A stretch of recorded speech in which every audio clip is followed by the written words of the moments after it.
أعوذ بالله من الشيطان الرجيم بسم الله الرحمن الرحيم الحمد لله رب العالمين الرحمن الرحيم مالك يوم الدين إياك نعبد وإياك نستعين اهدنا الصراط المستقيم صراط الذين أنعمت عليهم غير المغضوب عليهم ولا الضالين۔ میں اللہ کی پناہ میں آتا ہوں اس شیطان سے جس کو اللہ تعالیٰ نے اپنے دربار سے نکال دیا، اور اس اللہ کے نام سے شروع کرتا ہوں جو بڑا مہربان نہایت رحم والا ہے۔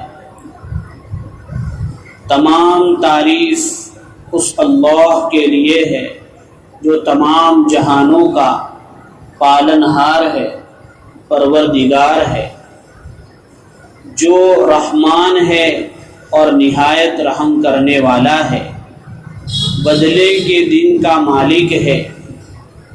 تیری ہی ہم عبادت کرتے ہیں اور تجھ ہی سے مدد مانگتے ہیں۔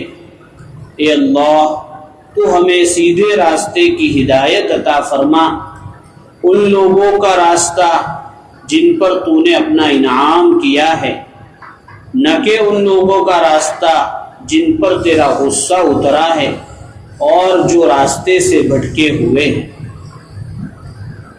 گزشتہ 3 آیتیں ہوئی تھی۔ پہلی آیت میں اللہ کے معبود اور اللہ کے رب ہونے کا عقیدہ بیان کیا گیا تھا۔ دوسری آیت میں رسول اللہ صلی اللہ علیہ وسلم کی رسالت، اس کی ضرورت اور وہ ہمارے نبی ہے، ان کے ہم پر کیا حقوق ہے، وہ سب باتیں آئی تھی۔ مالک یوم الدین میں یہ عقیدہ ذکر کیا تھا آخرت کا، کہ ہم سب کو ایک نہ ایک دن اللہ کے پاس جانا ہے اور اپنے کیے کرائے کا حساب دینا ہے۔ اب آج جو آیت ہے ایاک نعبد، سب سے پہلے تو اس چوتھی آیت کا اوپر کی 3 آیتوں سے ربط اور کانٹیکٹ کیا ہے؟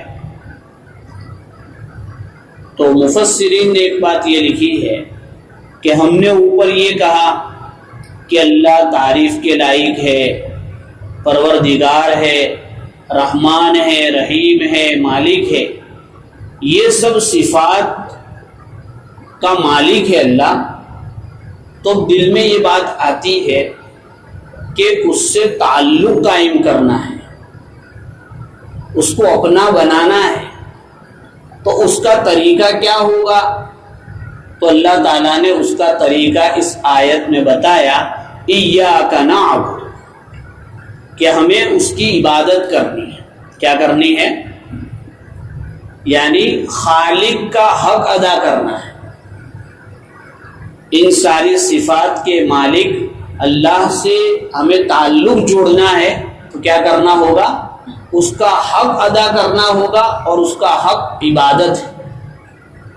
حدیث میں آتا ہے کہ ایک مرتبہ ایک سفر میں حضرت معاذ رضی اللہ عنہ ساتھ میں تھے، تو حضور پاک صلی اللہ علیہ وسلم نے ان سے پوچھا کہ معاذ، تم کو معلوم ہے کہ اللہ کا بندوں پر کیا حق ہے؟ تو حضرت معاذ رضی اللہ عنہ نے کہا کہ مجھے نہیں معلوم ہے۔ تو حضور پاک صلی اللہ علیہ وسلم نے فرمایا کہ اس کا حق یہ ہے کہ ان یعبدوہ ولا یشرکوا بہ شیئا، کہ اس کی عبادت کی جائے اور اس کے ساتھ کسی کو شریک اور پارٹنر نہ بنایا جائے۔ تو یہ ہم پر اللہ کا حق ہے۔ اگر ہم یہ حق ادا کریں گے تو اللہ تعالیٰ سے ہمارا ربط، تعلق اور کانٹیکٹ ہو جائے گا۔ بعض حضرات نے اس آیت کو اوپر کی آیت سے اس طرح جوڑا ہے کہ اوپر کی 3 آیتوں میں 3 عقیدے بیان کیے: توحید، رسالت اور آخرت۔ جب عقیدے کی بات سمجھ میں آ گئی تو اب جو دوسری چیز تھی عبادت، اس کو ذکر کیا گیا، اس لیے کہ دین 2 چیزوں کا نام ہے، ایمان اور اعمال کا۔ قرآن کی بہت ساری آیتوں میں کہا گیا الذین آمنوا وعملوا الصالحات، اس کے بعد جنت، مغفرت، راحت، آرام، اچھی زندگی کا تذکرہ کیا۔ تو خلاصہ دین کیا ہے؟ عقیدہ، اور اس کے بعد ہے عبادت، اعمال صالحہ۔ اور پہلے عقیدہ بیان کیا، اس کے بعد اعمال کی گفتگو کی، چونکہ جب تک عقیدہ صحیح نہیں ہوگا وہاں تک اعمال میں وزن آ سکتا نہیں۔ اور پھر اب جب چوتھی آیت شروع کی اللہ نے تو اس کا انداز بدل دیا۔ اوپر کی 3 آیتوں میں انداز کیسا تھا کہ اللہ ایسا ہے، اللہ ایسا ہے، اللہ ایسا ہے، اللہ ایسا ہے، اللہ ایسا ہے۔ اب ڈائریکٹ اس کا اسلوب اور ترتیب بدل کر کہا کہ ہم تیری عبادت کرتے ہیں، یعنی پہلے غائبانہ بات ہو رہی تھی، اب اللہ کو براہ راست ہم کہہ رہے ہیں۔ عام طور پہ کتابوں میں یہ بات ملتی ہے کہ جب کسی کی تعریف کرنی ہو تو اس کے پیٹھ پیچھے کرنے کی، تو پیٹھ پیچھے تعریف کرنے میں اخلاص ہوتا ہے، سامنے تو مطلب ہوتا ہے آدمی کا۔ تو جب اللہ کی تعریف ہو رہی تھی تو غائب کا صیغہ استعمال کیا، 3rd پرسن انگریزی میں کہتے ہیں، ہو، ہی والا صیغہ، وہ۔ لیکن جب عبادت، تو عبادت چونکہ ہم اللہ کے سامنے جھکتے ہیں تو عبادت کے لیے ضروری ہے کہ آدمی یہ ذہن بناوے کہ میں اللہ سامنے ہے اور اس کے سامنے جھک رہا ہوں، اس لیے اللہ تعالیٰ نے ترتیب اس کی بدل دی۔ ایاک نعبد، اس میں 2 لفظ ہے، ایاک اور نعبد۔ ایاک کے معنی ہے تیری ہی ہم عبادت کرتے ہیں، نعبد۔ ایاک کہہ کر ہم سب کا عقیدہ بھی صحیح ہو گیا، وہ یہ کہ ہم غیر مسلموں کی طرح 33 کروڑ معبودوں کی عبادت نہیں کرتے۔ کرسچن لوگ 3 معبود کی عبادت کرتے ہیں، وہ بھی نہیں، ہم تو صرف اور صرف ایک اللہ کی عبادت کرتے۔ ایاک نعبد، اس کے علاوہ کسی کی عبادت نہیں کرتے۔ ایاک نعبد، نعبد عبادت سے ہے۔ عبادت کس کو کہتے ہیں؟ عبادت میں 2 باتیں ہیں۔ پہلی بات یہ ہے کہ عبادت کا مطلب بندگی، غلام بننا، اللہ کا بندہ بننا اور اللہ کا غلام بننا۔ اس کی شریعت میں کیا اہمیت ہے کہ ہم اللہ کو اپنے آپ کے، اللہ کو ہم حوالے کر دیں گے کہ عبادت صرف اور صرف ہم تیری کرتے ہیں، یعنی ہم تیرے ہی غلام ہیں۔ حضرت ابن عباس رضی اللہ عنہما فرماتے ہیں کہ پورا قرآن کا جو خلاصہ ہے نا، 7 سورتیں ہیں جو حامیم سے شروع ہوتی ہے، اور قرآن کا جو دل ہے وہ یاسین شریف ہے۔ تو کہا کہ اس میں، ان ساری صورتوں میں عبادت کا کہا گیا ہے، یعنی جو قرآن کا خلاصہ ہے اس میں بھی کہا گیا، قرآن کا جو دل ہے اس میں بھی یہ بات کہی گئی کہ عبادت کرنی ہے۔ تو قرآن کا لب لباب اور خلاصہ یہ ہے کہ ہم اللہ کے بندے ہیں اور بندہ بن کے زندگی گزارنی۔ حضرت شاہ ولی اللہ رحمۃ اللہ علیہ فرماتے ہیں کہ آدمی کو حقیقی اور سچی کامیابی اسی وقت مل سکتی ہے جبکہ وہ اللہ کا صحیح بندہ بنے، یعنی اللہ کی صحیح طریقے سے عبادت کرے۔ عبادت ظاہری اعضاء کی بھی ہوگی اور اندر کے اعضاء کی بھی ہوگی. یعنی ہم اپنی آنکھ، اپنا کان، اپنی زبان، اپنا دل و دماغ، اپنے ہاتھ پیر، سارے اعضاء کو کہاں لگائیں گے؟ اللہ کی اطاعت میں. عبادت صرف یہ کہ جھک گئے اتنے کا نام نہیں. جیسے ہم فضائل اعمال میں پڑھتے ہیں روزے کے تعلق سے، تو روزہ زبان کا بھی ہوتا ہے، پیٹ کا بھی ہوتا ہے، آنکھ کا بھی ہوتا ہے، کان کا بھی ہوتا ہے، دل و دماغ کا بھی ہوتا ہے، ہر چیز کا روزہ ہوتا ہے. تو عبادت بھی ہر جز کی ہے. اب عبادت میں جو ہم غلامی کرنی ہے اس میں دو باتیں ہونی چاہیے. ایک تو اخلاص، کیا ہونا چاہیے؟ یعنی صرف اور صرف یہ عبادت اللہ کے لیے ہونی چاہیے. اور دوسری چیز اس میں شریعت کا طریقہ ہونا چاہیے. دونوں میں سے ایک بھی چیز ہٹی تو اس میں کمی آ جائے گی. آدمی کے پاس اخلاص تو ہے، اللہ کے لیے کر رہا ہے، لیکن طریقہ شریعت کا نہیں.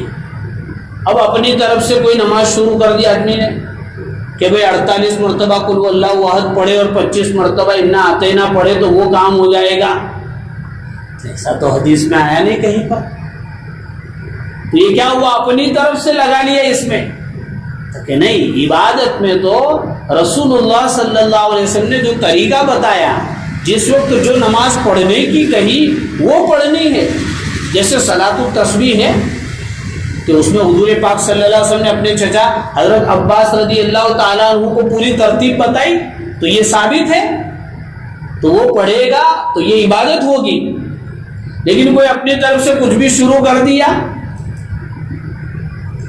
کہ 30 مرتبہ بسم اللہ پڑھنے کی اور 1 مرتبہ قل اللہ احد پڑھنے کی، تو یہ ترتیب ایسی ہوتی نہیں ہے. تو ایسی جب عبادت کرے تو اس کو سوچنا چاہیے، علماء کو پوچھنا چاہیے، ماہرین سے ملنا چاہیے. تو یہ تو عبادت کے اندر ایک چیز ہوئی غلامی، کہ ہم اللہ کے غلام بنے. کیا بنے؟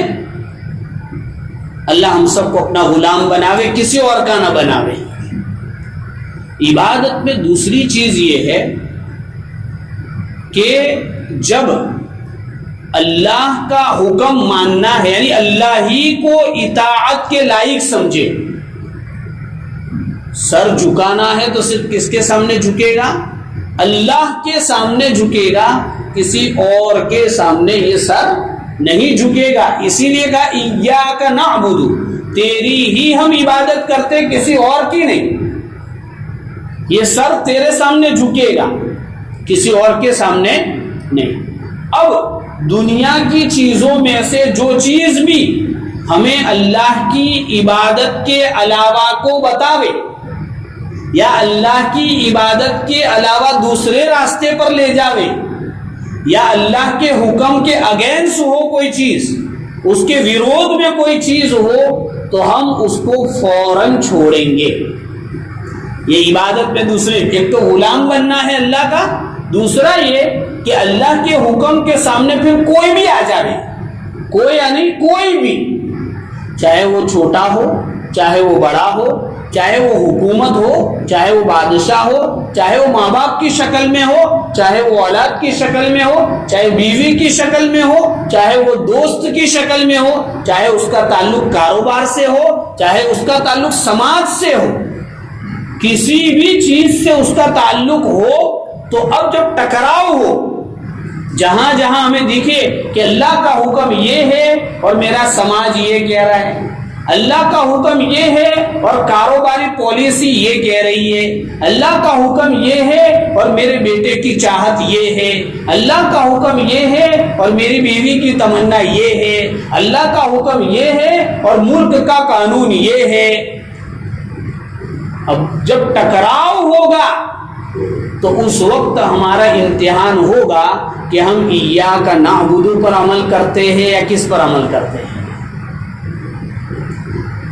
کیونکہ امتحان تو ٹکراؤ کے وقت ہوتا ہے. جب ٹکراؤ نہ ہو تو ہر چیز کو کرنا ہے جو شریعت کے دائرے میں آتی ہے، لیکن جہاں ٹکراؤ ہو تو آدمی کیا کرتا ہے وہ دیکھا جائے گا. چنانچہ صحابہ رضی اللہ عنہم اجمعین جو حضور پاک صلی اللہ علیہ وسلم کی صحبت میں رہتے تھے ان کی تربیت یہی کی گئی. چنانچہ شراب ہم سب جانتے ہیں، شراب دارو، عربوں کے وہاں اس کا کتنا رواج تھا. جس کے پاس جتنی اچھی کوالٹی کی شراب ہوتی تھی وہ سماج میں اتنا اچھا سمجھا جاتا تھا. جس کے پاس سماج میں جتنی اچھی شراب ہوتی تھی کوالٹی کی اس کو اتنا اچھا سمجھا جاتا تھا. گھٹی میں پڑی ہوئی تھی، اس لیے اللہ تعالیٰ نے شراب کی جو حرمت ہے وہ حکم دھیرے دھیرے اتارا. پہلے 14ویں پارے میں ایک آیت اتاری، پھر سورہ بقرہ میں ایک آیت اتاری، پھر سورہ نساء میں ایک آیت اتاری، پھر سورہ مائدہ میں ایک آیت اتاری، دھیرے دھیرے اسٹیپ بائی اسٹیپ، تاکہ عادت چھوٹ جائے. اب جب آخری آیت اتری سورہ مائدہ کی، انما الخمر والمیسر والانصاب والازلام، حضرت انس رضی اللہ عنہ کہہ رہے ہیں کہ ابو طلحہ کے گھر میں شراب کا دور چل رہا تھا، ان کو پتہ نہیں تھا آیت اتری، اور حضرت انس چونکہ خادم تھے، بچے تھے، سب کو شراب دے رہے تھے. اتنے میں باہر ایک آواز لگانے والے نے آواز لگائی تو لوگ کیا آواز آ رہی ہے؟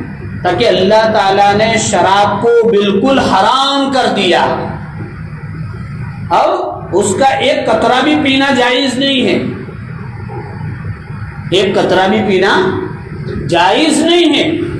تو حضرت انس کہتے ہیں کہ جس نے گلاس پکڑ کر یہاں رکھا تھا اس نے بھی پھینک دیا، جس کے پاس جگ تھا اس نے بھی پھینک دیا، جن کے مٹکوں میں بھری ہوئی تھی انہوں نے بھی انڈیل دی. مدینہ کے بازاروں میں جیسے برسات کا پانی گرتا ہے تو کیسے بہتے ہیں نالے، تاکہ شراب اور دارو کی نالیاں بہنے لگی.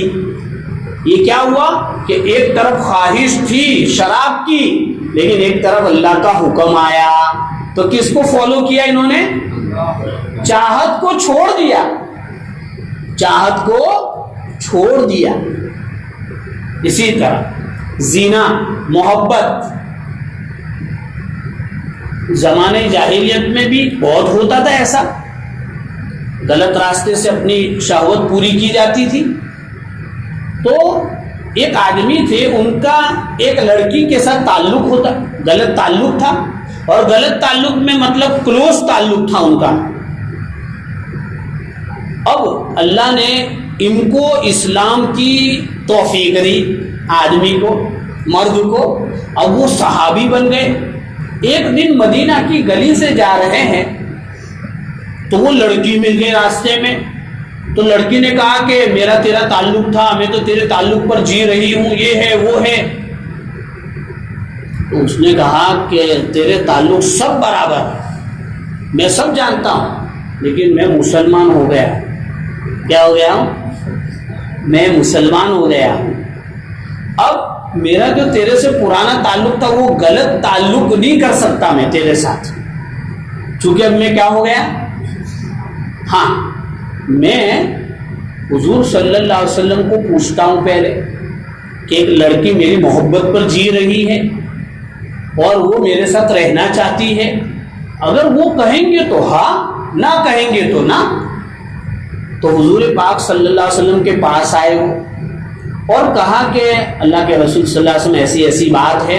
تو حضور صلی اللہ علیہ وسلم خاموش ہو گئے، چونکہ اب تک اس بارے میں کوئی حکم آیا، لیکن فطرت کیسی بنی، عقیدہ صحیح ہوا، نبی صلی اللہ علیہ وسلم کی صحبت میں رہے تو مزاج کیسے بنا. ابھی آیت اور حکم اترا ہی نہیں تھا اس کا کہ تم مشرک عورتوں سے شادی نہیں کر سکتے ہو، ایسی آیت اتری نہیں تھی. حضور پاک صلی اللہ علیہ وسلم کے پاس چونکہ آیت اتری نہیں تھی اس لیے آپ خاموش رہے. اتنے میں جبرائیل علیہ السلام سورہ بقرہ کی آیت لے کر آ گئے، وَلَا تَنْكِحُوا الْمُشْرِكَاتَ حَتَّى يُؤْمِنَّ، کہ تم مشرک عورتوں سے شادی نہیں کر سکتے. اسی دن سے کھیل ختم، اللہ کا حکم آ گیا. دیکھو محبت تھی اور سب سمجھتے، جوان بھی بیٹھے، محبت کیا چیز ہوتی ہے. ہاں، اندھا کر دیتی ہے.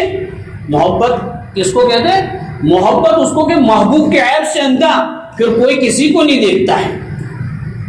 لیکن اللہ کا حکم اور محبت ٹکرا رہی ہے تو کیا ہوا؟ محبت جائے باڑ میں، اللہ کا حکم سامنے رکھیں گے. تو اللہ نے اتاری آیت کہ تم مشرک عورتوں کے ساتھ نکاح نہیں کر سکتے. اب کچھ آپ کے راجیہ میں بھی قانون بنا کہ بھائی اس دھرم کی لڑکی سے شادی نہیں کر سکتے, دھرم پریورتن نہیں کر سکتے, برابر. تو اب اگر ہم میں سے کسی کا یا کسی لڑکے, مسلمان لڑکے کو کسی سے ہے, کسی سے تعلق, اب وہ اس سے شادی نہ کرے اس لیے کہ بھائی راجیہ سرکار نے حکم دیا ہے, اس کا تو کوئی مطلب, وہ راجیہ سے ڈر رہا ہے. قرآن میں حکم دیا ہے, بھائی میں اس لیے نہیں کروں گا کہ قرآن نے کہا ہے. ایسے ہی پھر آیت میں آگے کہا کہ مشرک, ہماری مومن عورتیں مشرک مرد سے بھی نکاح نہ کرے. آج جو ہماری بہنیں جا رہی ہے, ہر جگہ واقعات ہو رہے, عقیدہ صحیح نہیں. ایک عورت تھی, وہ مسلمان ہو گئی تھی اس زمانے میں, اور اس وقت کی آیت اتری تو ان کا ایک آدمی سے, تو اس آدمی نے کہا کہ دیکھو ہماری آپ کا کیا تعلق ہے, میں شادی کرنے چاہتا ہوں. تو اس لڑکی نے کیا کہا, میں مسلمان ہو گئی ہوں اس لیے میرا تیرا تعلق نہیں ہو سکتا ہے. بعد میں آیت اتری تو یہ عقیدہ درست ہوگا, ایمان, آخرت, اللہ, رسول, یہ باتیں مضبوط ہوگی نا, تو ایسے واقعات ہونے کے نہیں, ایسی گھٹنائیں بننے والی. اس لیے محنت کس پر ہونی چاہیے, عقیدوں پر محنت ہونی چاہیے. گھروں میں, مکتب میں, جماعت میں, مجلسوں میں, محلوں میں عقیدوں پر محنت ہونی چاہیے. اس کے علاوہ کاروبار میں بھی ٹکراؤ ہو جاتا ہے کہ بھئی میں دکان پر بیٹھا ہوں, آفس پر بیٹھا ہوں, کسٹمر آیا اور ایک طرف نماز کا ٹائم ہوا, اب امتحان ہے. کیا ہو رہا ہے, کسوٹی پر پرکھا جائے گا کہ کیا ہو رہا ہے, مسجد میں جا رہا ہے یا کسٹمر کو سنبھال رہا ہے. اب امتحان ہوگا. قرآن میں ایسے واقعات بھی آئے اشارے کے طور پر. سورہ نور 18ویں پارے میں اللہ نے ایک آیت اتاری, رجال لا تلہیہم تجارۃ ولا بیع عن ذکر اللہ واقام الصلاۃ, کہ کچھ مرد ایسے ہیں کہ ان کو خریدنا, فروخت کرنا, کاروبار کرنا اللہ کی یاد سے, اللہ کے حکم سے, اللہ کی نماز سے نہیں روکتے. تو وہاں مفسرین نے لکھا ہے کہ یہ آیت کب اتری, یہ آیت تاکہ مدینہ مسجد نبوی ہے نا, اس کے سامنے ایک لوہار کی دکان تھی. کس کی دکان تھی, لوہے کا کام کرتے ہیں, اس کی دکان تھی. تو آپ سب کو معلوم ہے کہ لوہار کی بٹی میں پہلے لوہے کو تپایا جاتا ہے نا, پھر لال ہوتا ہے, لال ہونے کے بعد اس پر ہتھوڑا مارا جاتا ہے, جیسا اس کو بنانا ہے ڈیزائن یا جیسا موڑنا ہے موڑا جاتا ہے. اب آدھا گھنٹہ میں تو لال ہو پاتا ہے. تو وہ لوہار صحابی جو تھے انہوں نے لوہے کو گرم کیا, اب اس کو رکھا اور ہتھوڑا اٹھا کے مارنے گئے, یوں اٹھایا, اذان ہوئی, ہتھوڑا پیچھے اور مسجد میں. میں اور آپ ہوتے تو کیا کرتے, یار 1 گھنٹے سے گرم ہوا, بھی نماز پڑھنے جاؤں گا, ٹھنڈا ہو جائے گا, واپس 1 گھنٹہ گرم کرنا پڑے گا, اتنا ٹیپ کے جاتا ہوں, نماز جماعت تو مل جائے گی, نہیں تو 15 منٹ کی دیر ہے. تاکہ یہ ٹکراؤ ہو گیا یہاں پہ. تو یہ صحابی نے عمل کر کے بتا دیا کہ ٹکراؤ جہاں ہوگا وہاں پہلے اللہ. اس لیے حضرت مولانا ابراہیم صاحب دیولہ دامت برکاتہم, جو ہمارے دعوت کے بہت بڑے ذمہ دار ہے, اللہ ان کی عمروں میں برکت عطا فرماوے. اللہ نے گجب کا علم دیا ہے, عمل دیا ہے, تقویٰ دیا ہے, فکر دی ہے. وہ فرماتے ہیں کہ صحابہ کے وہاں بھی دین تھا اور دنیا تھی, لیکن ان کے وہاں پہلے دین تھا, دنیا تابع تھی. اور ہمارے وہاں بھی دین اور دنیا دونوں ہے. ہمارے وہاں پہلا کیا ہے, دنیا ہے, دین بعد میں. اس لیے ہم ہر چیز کو دنیا کے تابع کرتے ہیں اور وہ ہر چیز کو دین کے تابع کرتے تھے کہ بھئی نماز کا یہ ٹائم ہے تو ہم بازار کا ٹائم یہ رکھیں گے. اب کیا ہوتا ہے, بولو, بازار کا ٹائم یہ ہے اس لیے نماز کا ٹائم یہ ہوگا. صحیح کہہ رہا ہوں. تو یہ تبدیلی آ گئی, عقیدے کی کمی کی وجہ سے کیا ہو گئی, یہ کمی آ گئی. دوسرا ایک واقعہ لکھا ہے کہ ایک صحابی کی کرانے کی دکان تھی. حضرت مفتی شفیع صاحب رحمۃ اللہ علیہ معارف القرآن میں لکھا ہے کرانے کی دکان تھی. تو انہوں نے سودا رکھا ایک طرف, سامان, اور ایک طرف وہ کیا بولتے ہیں بٹے کانٹے وہ تولنے کا، وہ رکھنے گئے، اذان ہوئی تاکہ بھائی بعد میں آ کے لے جائیے. تو اللہ نے ان کی تجارتوں میں بھی برکت دی تھی، سب کچھ دیا تھا. کیوں؟ انہوں نے ٹکراؤ کی صورت میں بھائی اللہ بلا رہا ہے آپ کسی کی نہیں سنیں گے. اسی طرح بیوی، ہم اپنی بیوی کے پاس بیٹھے ہوئے ہیں، حضرت امی عائشہ رضی اللہ عنہا کہتی ہے کہ اللہ کے رسول صلی اللہ علیہ وسلم ہمارے ساتھ مستی کرتے تھے، مزاق کرتے تھے، ہنسی کھیل کی باتیں ہوتی تھی، لیکن جیسے اذان ہوتی تھی نا تو کون عائشہ اور کون بیوی سب بھول کے چپ چاپ مسجد میں. کیا ہوا؟ تاکہ ایک طرف بیوی ہے ایک طرف اللہ کا حکم ہے. تو اب کہاں جانے کا؟ اللہ کے. یہ عبادت ایاک نعبد جو ہم کہہ رہے ہیں اس میں یہ باتیں آتی ہیں. آدمی کوشش کرے، ایک دم تو نہیں ہو جائے گا، لیکن دھیرے دھیرے آدمی کوشش کرے، انشاءاللہ ضرور قابو میں آ جائے گا یہ. اسی طرح ماں باپ ہے ایک طرف اور ایک طرف بچہ ہے. حضور صلی اللہ علیہ وسلم کے زمانے میں بہت ہوا، کئی لوگ مسلمان ہوئے لیکن ان کی ماں باپ مسلمان نہیں تھے. تو کتنے مسلمانوں کی ماؤں نے تو یہ قسم کھائی کہ تو جب تک واپس مشرک نہیں بنے گا وہاں تک کھانا پینا کچھ بھی نہیں کرو گی. حضرت سعد رضی اللہ عنہ تو انہوں نے اپنی ماں کو سمجھایا کہ ماں دیکھ کھا لے پی لے تاکہ میں تو نہیں کھاؤں گی.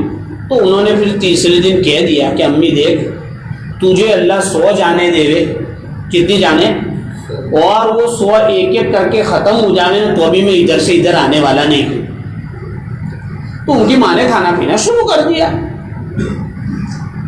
یہ ماں باپ بہت عظمت کے لائق ہے، لیکن جب اللہ کے ٹکراؤ میں آ جاوے تو پھر نہ ماں باپ ہے اور نہ بیوی ہے نہ بچے ہے.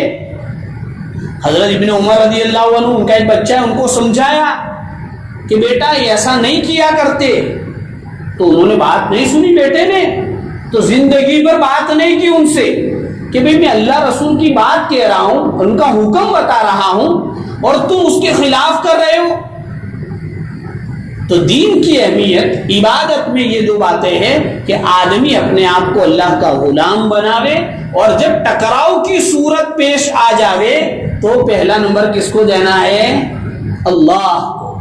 ایاک نعبد، ہم تیری ہی عبادت کرتے ہیں. ہم کس کی عبادت کرتے ہیں؟ اللہ ہی کی عبادت کرتے ہیں. تو عبادت کا خلاصہ یہ ہوا کہ اللہ اور اس کے رسول صلی اللہ علیہ وسلم کی جو باتیں ہیں اسے ہمیں قبول کرنا ہے. اب اخیر میں ایک بات یہ رہ جاتی ہے کہ ایاک نعبد ہم ہر نماز میں پڑھ رہے ہیں، تو یہ ایک اقرار ہے، یہ ایک ایگریمنٹ ہم دے رہے ہیں اللہ کو. دوسری زبان میں کہہ لیجیے ہم دعویٰ کر رہے ہیں کہ اللہ ہم نے تجھے مانا ہے، تیری ہی مانیں گے، تیری ہی سامنے جھکیں گے، تیری ہی عبادت کریں گے. یہ ایک اقرار ہے، ایگریمنٹ ہے. تو اب ہم سب کو سوچنا ہے کہ کہیں ہم اس ایگریمنٹ میں جھوٹے تو نہیں ہو رہے کہ ہم ہر نماز میں فرض میں بھی سن رہے، سنت میں بھی پڑھ رہے، نفل میں بھی پڑھ رہے، اللہ کو بار بار کہہ رہے کہ اللہ ہم تیری ہی عبادت کرتے ہیں، تو کہیں ہم جھوٹے تو نہیں ہو رہے. مفسرین نے ایک بات لکھی، یہاں پر ایک واقعہ لکھا ہے کہ حضرت سفیان ثوری بہت بڑے اللہ والے، بہت بڑے اللہ والے، وہ ایک دن نماز پڑھا رہے تھے اور یہ آیت پڑھی تو نماز میں ہی بے ہوش ہو کر گر پڑے. ایاک نعبد و ایاک نستعین پڑھا تو کیا ہو گیا؟ بے ہوش ہو کر گر پڑے. جب ہوش آیا تو سب مصلیوں نے پوچھا کہ حضرت کیا بات تھی؟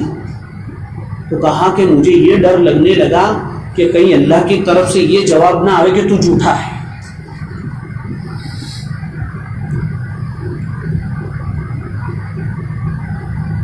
کتنے بڑے اللہ والے.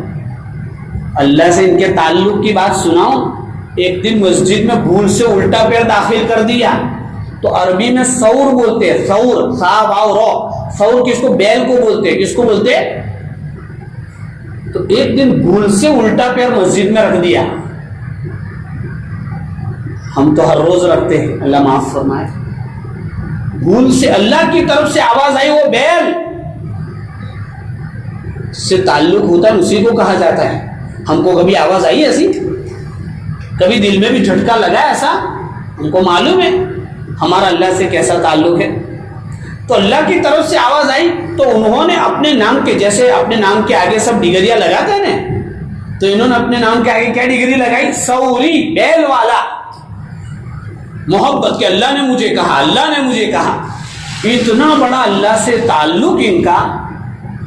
اور نماز میں کیا خیال آ گیا کہ کہیں اللہ یہ نہ کہہ دے کہ تو جھوٹا ہے. تو ہم بھی سوچیں کہ ہم اس دعوے پر کتنا اتر ہے. یقیناً میں اپنے بارے میں کہہ سکتا ہوں کہ میں نہیں اتر رہا ہوں اس اقرار پر پورا. ہر آدمی سوچے، تو جب سوچیں گے تو ہم دھیرے دھیرے کوشش کریں گے. ٹرائی وتھ کرائی. آدمی کوشش بھی کرتا رہے، روتا بھی رہے، انشاءاللہ منزل تک پہنچ جائے گا. اللہ کے وہاں تو بہت آسانی ہے. تو آج کا سبق کیا ہے بھائی؟ کہ ہم اس آیت کو اسی طرح پڑھے، اور ہم ہر چیز میں جہاں، اب دیکھو ہمارے ساتھ بھی مسئلے پیش آئیں گے. نماز کا وقت ہو رہا ہے، ہمارے گھر میں شادی آ رہی ہے، عورتیں کہہ رہی ہے یہ تو کرنا پڑے، اور شریعت کہہ رہی کہ یہ تو نہ تھا، یہ تو نہ ہوئے. تو کیا کرنا ہے؟ عورتوں کی ماننی ہے یا شریعت کی ماننی ہے؟ منگنی میں جو رسمیں ہوتی ہیں، پھر کبھی کبھی ایسا ہو جاتا ہے کہ ایک لڑکی کسی گھر میں اکیلی ہے اور اس کے چچا کے وہاں لڑکا ہے، تو وہ دونوں بھائی بہن کا رشتہ قائم کر لیتے، چونکہ اس کو بھائی نہیں، اس کو بہن نہیں. تو اب شریعت کہے گی بھئی یہ تیری سگی بہن نہیں ہے، پردہ ضروری ہے. اب تم کہہ رہے ہو کہ میں نے بہن بنائی ہے، وہ کہہ رہی ہے میرا بھائی ہے. اب شریعت کہہ رہی پردہ کرنا پڑے گا. تو اب یہ بہت ساری چیزیں ایسی آئے گی، تو اس میں ہمیں حکم بھی معلوم کرنا ہے، اللہ سے ہمت بھی مانگنی ہے، اور دعا مانگ کے اللہ تعالیٰ سے ہمیں آگے بڑھنا ہے. اللہ تعالیٰ ہمیں عمل کی توفیق عطا فرماوے. عبادت کے تعلق سے علامہ اقبال رحمۃ اللہ علیہ نے ایک شعر کہا ہے، یہ ایک سجدہ جسے تو گرا سمجھتا ہے، یہ ایک سجدہ جسے تو گرا سمجھتا ہے. یعنی اللہ کے سامنے جھکنے میں بہت سارے لوگوں کو تکلیف ہوتی ہے، ٹائم نہیں ملتا ہے. 1000 سجدوں سے دیتا ہے آدمی کو نجات. ایک سجدہ آدمی نماز ڈھنگ سے پڑھتا ہے تو بہت ساری جگہوں سے جھکنے سے اللہ بچا لیتا ہے. صحابہ نے نماز ڈھنگ کی پڑھی تھی نے تو ان کو کسی کے سامنے جھکنا نہیں پڑتا تھا. اللہ تعالی ہمیں بھی اپنی عبادتوں کو اور عقیدت کو صحیح کرنے کی توفیق عطا فرماوے. وآخر دعوانا ان الحمد للہ رب العالمین. سبحان اللہ وبحمدہ، سبحانک اللہم وبحمدک، نشہد ان لا الہ الا انت، نستغفرک ونتوب الیک. سبحان ربک رب العزة عما یصفون، وسلام علی المرسلین، والحمد للہ.